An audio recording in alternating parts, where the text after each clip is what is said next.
G'day, welcome to the Raw Rugby Podcast, this rapid fire edition. I'm Christy, Doran, joining me, Nick Wasiliev, as always. And there's 3 rounds to go in the regular competition. And there's some really intriguing matchups to come, permutations as do or die for several sides, but namely the Western Force, the New South Wales Waratahs, and the Crusaders, who are going to be travelling across the ditch to Canberra.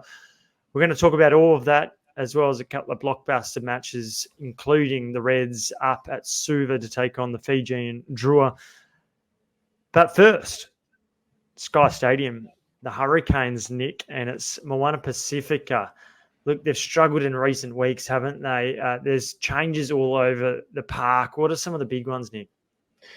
Yeah, this game is always going to be kind of one that we'll have to look at and go, it's really a case of how Moana Pacifica shows up, because despite their loss to the Blues last week, you'd be a fool not to see the Hurricanes going into this game as clear favourites. Clark Laidlaw, 11 changes to his starting lineup.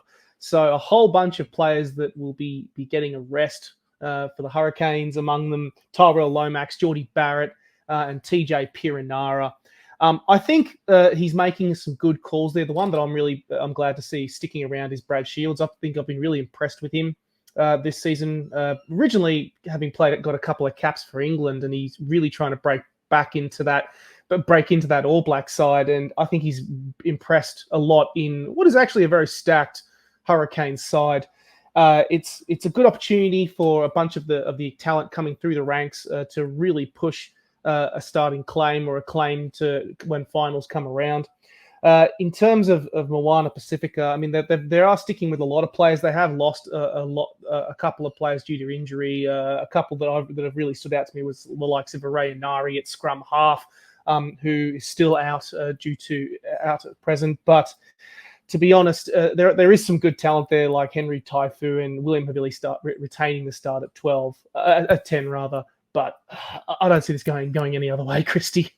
No, despite all the mass changes, they've done that a few times this year, and we've just seen the serious depth that Laidlaw has there at his disposal. But you think about it, Duplessis Karifi comes in at 7, Devon Flanders, like Aidan Morgan at 10, Kinney Naholo, these guys that rarely get opportunities to start, some of them. Anyway, they're going to get those cracks. And yeah, you're right to highlight the fact that finals footy's not too far away. And if you put out a special performance, you certainly come into the reckoning. I think they'll win, maybe not by 30 or 40 given the changes, but they'll win comfortably. And they actually do need to win comfortably because bonus points are crucial this time of year. So you can't just rest on the fact that you might scrape over the line and get the 4 points as per usual. The second game, the Chiefs going across to Melbourne, and they're without Taniela Tupou, the Melbourne Rebels. They picked up a really important bonus point last week, a losing bonus point when they lost narrowly to the Reds. But this is going to be an almighty task because the Chiefs are welcoming back some big names. The Chiefs have named a stacked squad, and I think with good reason. They don't want to afford to drop any sort of games on the road. And even though I would fancy their chances against the Rebels most days. I mean, the Rebels have only ever beaten them once when it comes to the head-to-head clashes, and that was quite a long time ago. I think back in 2015. The sheer fact that they are in the hunt, they're kind of alongside the likes of the Reds and the Brumbies in the chasing pack, moving up the ladder. They can't afford to drop any sort of games, and with the likes of people like Damien McKenzie, Sean Stevenson, and Moni Nawara coming back after that break last week, all coming back from either injury or rest. There's a great time for them to strike and really put forward a statement win.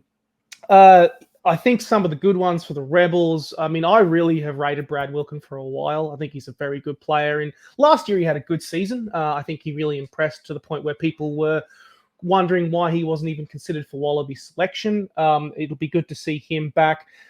As you allude to, Tupou is a huge loss, but it's great to see Rebel Pony Famasili return back to the ranks. I can only say that once. I can get away with it once because what a journey he's had over the last 2 or 3 weeks. But at least they have good options in that front pack. Talakai is a really good option to start, and I think when you have someone like Pony Famasili coming off the bench, the kid's talented. He's really talented. Yeah, it's been a whirlwind couple of weeks for Pone Famasili. You're right, Rob Leota back by the bench himself. It's pretty settled otherwise, which is a good thing for the Rebels, Matt Gibbon too. But yeah, when you consider what the Chiefs have got in front of them, currently they're 7 points ahead of the Reds, who, yes, they do have a very tricky game this week against the Drua, and we'll touch on that in just a second. But 7 points adrift. But if you think about what the Chiefs have got, they've got the Melbourne Rebels away, followed by the Hurricanes at home, and then the Blues away. That's a really difficult last fortnight. So they need to ensure that they get maximum 5 points here, because you definitely can't bank points necessarily over the next couple of weeks. So I think it's a really smart move by Clayton McMillan to take a full-strength team over, and I expect them to win and really win quite handsomely. I would imagine 13 plus. I don't think it'll be by that much. The Rebels did surprise me a lot last week when they went to Queensland and really asked a lot of questions of Les Kiss's side. And I think that there's something in that if they can maintain that form. And they do have, while their consistency week to week is still questionable, even if the Rebels were to grab a losing bonus point, that would be valuable at this point, considering they also have a similarly difficult run home with playing the Drua in Fiji in the final round, but then also having to travel to Canberra to face the Brumbies, which is a very difficult prospect for any side. I will go Chiefs as well. I don't think it'll be by 13 plus. And honestly, for the Rebels, if you can get a losing bonus point, that'll be, I consider, a good result. Funny, this could be the last ever home game for Melbourne. Yeah, and we'll find out more. We've been saying that we'll find out more over the coming weeks and months, but it's got to that point where so close to the end of the regular season, I just wonder whether or not Rugby Australia will drag this out even more with what their position is regarding the Rebels. I think it's a real shame. I hope it's a good crowd. It's a real shame that they don't know what's going on at this point in time, because a bit of added momentum, if indeed the Rebels and Kevin Footside weren't to be around next year, a bit of momentum where you're playing for each other, you know that this is the last month or so together, can be a really galvanising force at this point in time. Look, they're 10 points clear of the Western Force. That would mean that the Force need 2 bonus point victories, the Rebels not to pick up a point. I think the Rebels will make it into the finals at this point in time. That bonus point was crucial last week. But yeah, once again, reiterate, I can't see them beating a stacked Chiefs side this week. Super Saturday is very much a Super Saturday. There's some really intriguing matchups right the way across the afternoon. There's the one that, I think all of them are actually going to be good games, but that Drua Reds match, the Reds have rested a couple. There's a couple that have got injuries and little niggles. I think it's both Les Kiss going, no, we definitely do want to win this game, but at the same time, we won't win the Super Rugby competition this weekend, but we could very much lose the competition next weekend if there's a few injuries that come and then they come back and they're a bit busted approaching the next couple of weeks. What are those sorts of changes, Nick?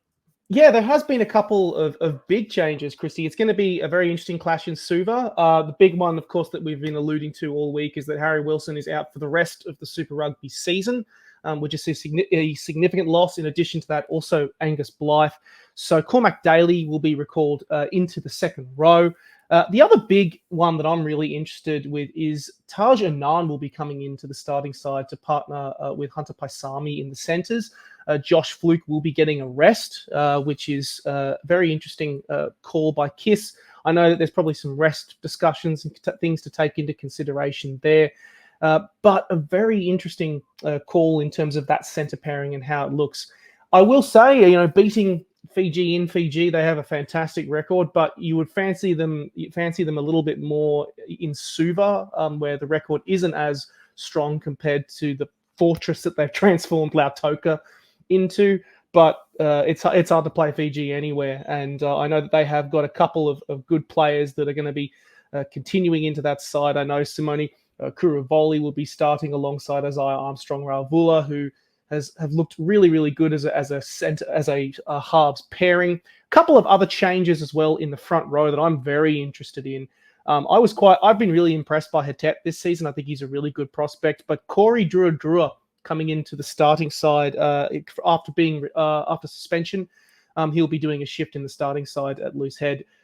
It's a tough one, this one, Christy. I reckon it's you'd have to say Drua would be favourites for this game, but it's late in the season. Anything could happen. Yeah, I tend to agree with you. It's a really tough one to call. I think maybe the absence of Harry Wilson perhaps tips the scales, as well as Josh Fluke, tips the scales towards the Drua. We know Tate McDermott's coming back as well after he returned via the bench last week. Yeah, no Matt Fesler either. He's started every game this year. Like a really able replacement in Josh Nasser coming in. He's played for Australia, a competent player, really well liked around the entire Reds side and wider setup. Floyd Aubrey gets his first starting crack for the Reds. We've seen bits and pieces of him over the last couple of years, particularly trial matches, but this is a massive step up on the left wing against the Drua and Fiji. There doesn't get too many more difficult tasks than that. Sully Vunivalu as well on the right wing with Tim Ryan, the junkyard dog, as he's affectionately become known. He's going to be coming off the bench. So, yeah, I think Les Kiss both looking at the coming weeks, but also knowing that there is a chance to get a win. And Fiji haven't been great, but we know that they certainly grow a leg or two when they reappear at home. I think that's a great way to describe it, reappearing at home. I think the decision to move the junkyard dog to the bench is a very interesting one. They're going to probably look to try and push hard going as the game opens up in the back half of the match. And when you do that, you want someone who can find holes and get through gaps like Tim Ryan can. I don't think it's a bad move. I actually honestly don't think it's a bad move at all to have him come off and come on as some fresh legs, particularly considering how hard it is to play out there in Fiji. I'm going to go the Drua for this game, but purely on the fact of their record at home. Yeah, John Bryant's another one who I like, and we've seen bits and pieces of him over the last month or two, particularly when Fraser McWright served his 2-week ban. But he's a really great prospect, can play pretty much anywhere in that back row, explosive runner. You won't lose too much from him. That extra bit of mobility is not going to be the worst thing in Fijian conditions too. I'll go the Drua 1 to probably 8, but far out. That's going to be a good game. Set your alarms for that. It's a midday start. 12:05 is what's been the case over the course of the season so far. The second game on Super Saturday, the Brumbies hosting the Crusaders, who at long last welcome back a fly half that was touted to wear the number 10 jersey following the departure of Richie Mwanga. He's finally back from injury. Fergus Burke, honestly a very, very highly rated player in my books. I think has often it kind of flown under the radar for a while at the Crusaders because it's been the Richie Mwanga show in the politest way, shape, and form. But Fergus Burke is a really great prospect and option. Yeah, he is, Nick. But mate, he's heading to Saracens at the end of the year. I know. Look, if I'm the Crusaders, I'm thinking far out. How we've invested in him. We're thinking he's going to be the heir apparent. He's been injured and then he's going to jump ship. I wouldn't be happy. I know he's probably getting a bit more money by playing up in Saracens, but far out. I think it's a short-sighted move almost. I can't see the Crusaders making it through to the playoffs. So I would have just turned away from him knowing as soon as he signed to move overseas. But anyway, he's starting at 10. Call it a haymaker. I think it's an absolute haymaker by the Crusaders to try and get some sort of form and find their way somehow into finals. But I think this is probably the last proper haymaker they can get, because if they go away from Canberra with anything other than a win, then their season, I think, is probably over in the politest way, shape, and form. But fun fact, once again, we bring the stats out. We've been talking about records being broken under the Crusaders. This used to be one of the big rivalries in Super Rugby, the Brumbies and the Crusaders. The last time, though, that the Brumbies tasted victory against the Crusaders was way back in 2009. So a long time ago was the last time I've got it here. What you're looking at me like I'm wrong. Am I wrong? I wasn't aware of that stat, but that's an absolute belter, and we know that it's 20 years since that famous side won in the Super Rugby final. The Brumbies' second and most recent Super Rugby victory, but that's an extraordinary stat. Yeah. And it's not necessarily going to be an easy one. We know Tom Wright's spoken throughout the year throughout the week rather, that the Crusaders, you write them off at your peril. They might be sitting towards the bottom of the super table, but they're a side that can play, and there's plenty of All Blacks littered throughout that team. There absolutely is. It's, I mean, hey, they haven't had a 12-match winning streak over the Brumbies for nothing. And I think the decision, they've brought back in a couple of players. I mean, of course, Cody Taylor retains his spot in the starting side. Joe Moody comes back into the side with partnering with Fletcher Newell. I think, of course, I've been really impressed with Noah Hotham at scrum half, and combining with Burke, I think will give that backline a lot more potency into that side. It's going to be a tough one, though. I think I really did like what the Brumbies did against the Waratahs last week by kind of having a combination of an experienced head and a really talented prospect in the front row. They've made a couple of tiny changes in that regard. James Slipper and Alan Alatoa will start this side with Connell McInerney taking the hooker position. Ollie Safford will be in the side along with Tua and Ikitau in the centres. And Andy Muirhead also starts this weekend, which will be very good. The other big name that I'm quite excited to keep an eye on is a certain Liam Bowen, who comes onto the bench for the Brumbies, and of course the return of Noah Lolesio, who is obviously being, as we get close to the end of the season, a lot of chat is happening around the Wallaby discussions. And I know that while Jack Debrasini I thought was quite good in their win over the Waratahs last week, Noah has been in really good form this season. I reckon you buried the lead there, Nick. Noah Lolesio comes straight back in. He's the headline act, isn't he? So he's been there, sharpshooter, quality player. Brumbies are hoping to re-sign him. We'll see what happens there. Perhaps some more contract news out of the Tens in the forthcoming weeks. But yeah, Jack Debrasini, another steady performance last week. Was influential in a couple of tries to Lenny Ikitau, to Rob Valentini when he gets over. A nice short board to Marty Tua to really get them over that game line and get them closer to the try line. I think I have the Brumbies here but that's more the fact that it's a home ground advantage. They'll have a fair bit more confidence going into the game than the Crusaders. Whilst Cody Taylor will be better for the run last week, and they'll be better for having some more experience in that halves pairing. I agree with you, Noah Hotham's been fantastic so far at halfback. He's an exciting prospect. We'll see a lot more of him in the years to come. But yeah, I'm going to tip the Brumbies, but in a tight tussle. Agreed. Completely agreed. If a Crusaders fan or even a Brumbies fan, I'm watching how Cody Taylor and Fergus Burke performs. Those are the two that I think can really determine if the Crusaders leave Canberra with a victory or not, in terms of getting the whole side and galvanizing that side. I mean, history has been beckoning and been broken multiple times this year when it comes to Australian teams over the Crusaders. And considering that form, you would say the Brumbies, but Canterbury have dominated this competition for a reason. And the law of averages dictates when you have a side that good, they're going to come good at some point and pull off a big performance. So I'm saying Brumbies, but extremely cautiously. Yeah, well, I've tipped the Crusaders rather all year, and that's bitten me in the backside coming the tipping mistakes. So I'm going to stay clear of them. The penultimate match this weekend, the Blues against the Highlanders. The Blues, of course, coming off a really big win against the Hurricanes. Will there be a slight come down? The Highlanders look like they've secured their super spot after 3 wins on the trot. So fair play to them. They head to Eden Park. That does look like a much more formidable challenge. It does. I mean, I think the Blues are the side to beat now.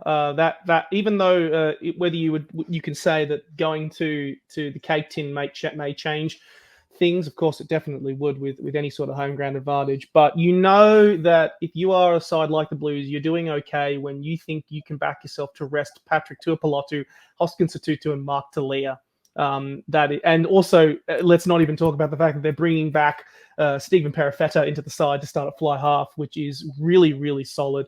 As well as Dalton Papali'i, who will be the skipper this week. So, as much, I think that's a good indication of the side backing themselves to really get the job done against the Highlanders, particularly at home at Eden Park, which is tough place to win at the best of times. Highlanders, interestingly, I think remaining unchanged. I think they'll probably, I reckon, finally snapping that losing streak over New Zealand opposition would be such a shot in the arm to that side. In my head, if you are a Highlanders fan, that's a successful season already. Not only getting into finals and shoring up that position, but finally ending that streak, particularly against the Crusaders.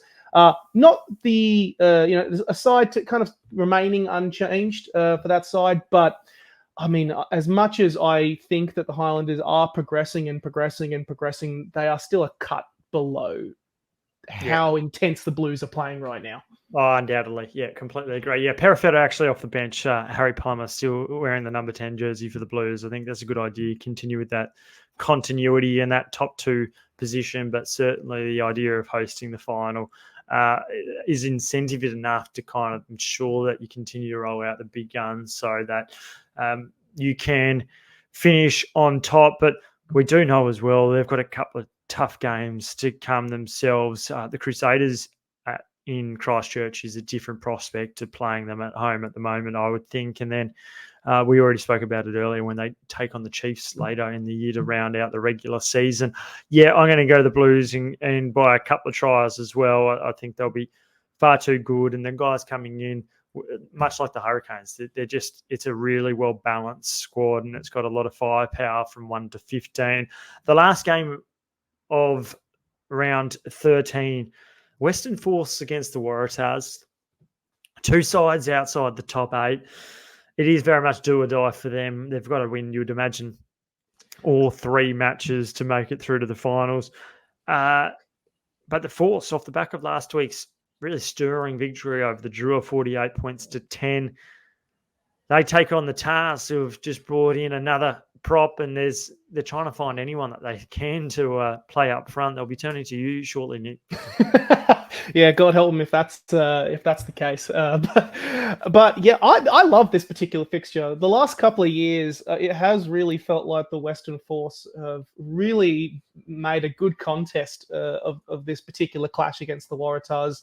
Some of their most famous wins, I think, have always come up against playing New South Wales. I mean, one of my favourite memories is Nick Cummins, the Honey Badger, scoring a hat-trick against the Waratahs, or Matty Hodgson's final game when they dispatched the Waratahs 40-11 at home. It's I think a fixture that a lot of folks will get up for.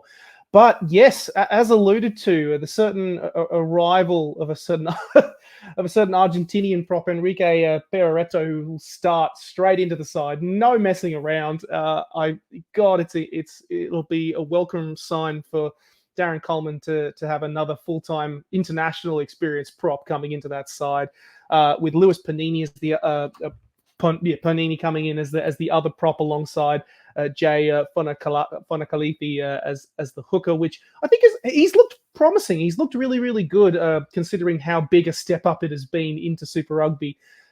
It's really going to be all about that front row clash for the Waratahs. If they can get some sort of parity there with the Western Force, then they're in with a chance with this game. because I back their loose forwards and I back their backs to be as equal against the Western Force. The Force, however, have got a lot of really good talent. Their squad is actually looking pretty strong coming into the back half of this season.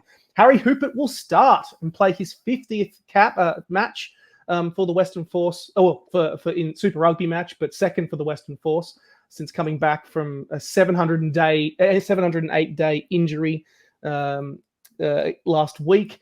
Tom Horton, I think, has been in career best form for the Western Force, retaining that starting position, including even the likes of Nick White, who will be restarting, Ben Donaldson. It's been a pretty settled Force side compared to the one that beat the Fijian Drua last week. There's a lot to like. There's a lot to like in this Force side. They've got depth and they've got options, and they're also very good at home. Yeah, they are good at home, and we've seen that over the last couple of seasons, really right the way throughout their history. They've been strong at home and pretty poor away. I'm tipping the Force mainly because of the front row changes. It doesn't just mean that you have changes up front. It really changes your shape.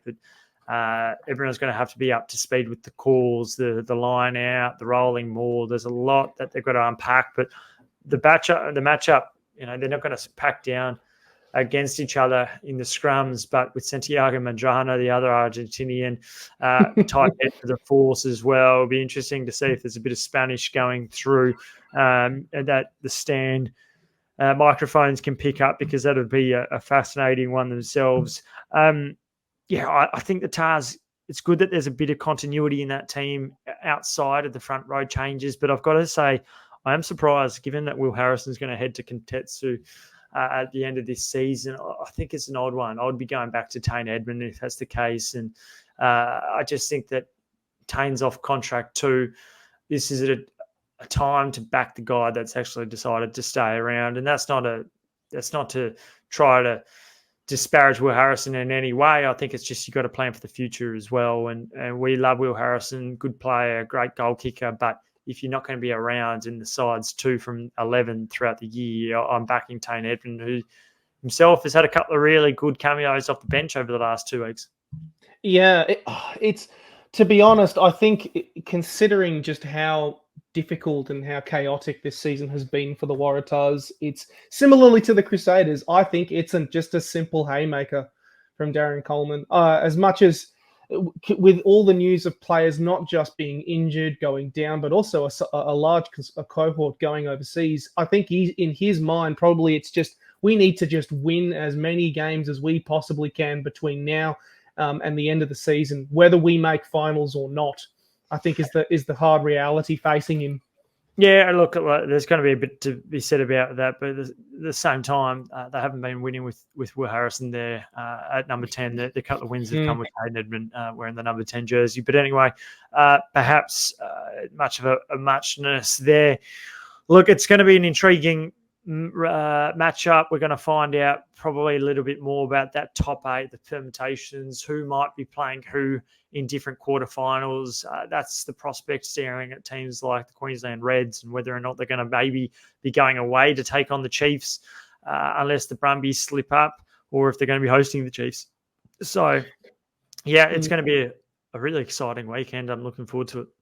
Yeah, and also throw in a Wallaroos test match as well against the USA, which very exciting side. If you had told me at the start of the season, Christy, that there was not going to be a single Queensland Red in the starting side of the Wallaroos second match, I'd have said no way. But here we are. A couple of really good changes for this side against the USA. God, as much as it was a more positive performance against Canada, I think there was a real case of really being out-muscled in terms of the set piece. Canada's set piece was so well drilled and so well disciplined. If you want just a textbook, any person, go watch Canada's set piece. They were outstanding. And also just key decision-making that really let the Wallaroos down in critical points of the game. But I wouldn't say they played badly. And I think the decisions that Joe Yap has done, reflecting kind of the positives of the game, is are very good for this critical clash. Eva Kapani into the starting side, great move. I think that's a key inclusion. She's such a stalwart and such a great player.